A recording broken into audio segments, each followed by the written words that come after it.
एक बार की बात है, महात्मा बुद्ध एक नगर में पधारे।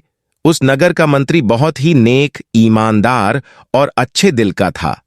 वह महल के अंदर अपने महाराज के पास गया और उसने बोला, महाराज, हमारे नगर में भगवान बुद्ध पधारे हैं। तो उनके मंत्री ने कहा, महाराज, ऐसे में आपको स्वयं भगवान बुद्ध का स्वागत करने जाना चाहिए। मंत्री की बात सुनकर राजा भड़क कर बोला, मैं जाऊं? भला क्यों? अगर उसे मिलना होगा तो वह स्वयं आएगा। वह कोई भगवान नहीं बल्कि बुद्ध सिर्फ एक भिक्षु है। मंत्री को राजा का यह घमंड और अकड़ बिल्कुल भी अच्छी नहीं लगी। इसीलिए वह अपने कक्ष में गया और उसने त्यागपत्र लिखा।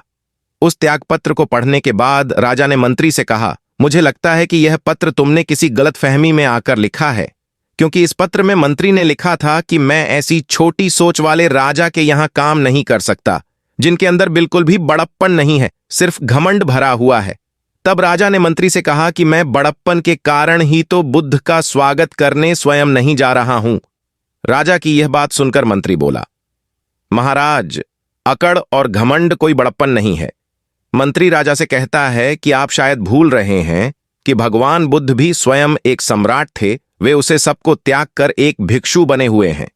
मंत्री राजा को समझता है कि महाराज, आप तो भगवान बुद्ध से बहुत ही पीछे हैं, क्योंकि जब भगवान बुद्ध स्वयं एक सम्राट थे तब भी उनके मन में नेक, दया भाव, ईमानदारी थी।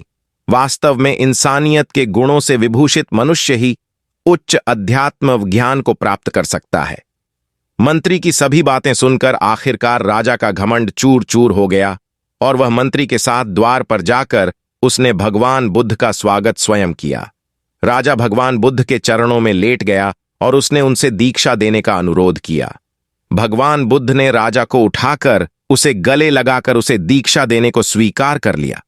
कहानी की सीख, हम चाहे कितने भी बड़े पद पर क्यों ना हो, हमें अपने अंदर घमंड और अकड़ नहीं लानी चाहिए तथा सभी साधु भिक्षुओं का भी सम्मान करना चाहिए, क्योंकि घमंड एक ऐसी चीज है जो मनुष्य का विनाश कर देती है। यह वीडियो आप PS भक्ति टाइम्स YouTube चैनल पर देख रहे हैं। अगर आपको यह वीडियो अच्छा लगा तो कृपया चैनल को सब्सक्राइब और वीडियो को लाइक और दूसरों तक शेयर अवश्य करें। धन्यवाद।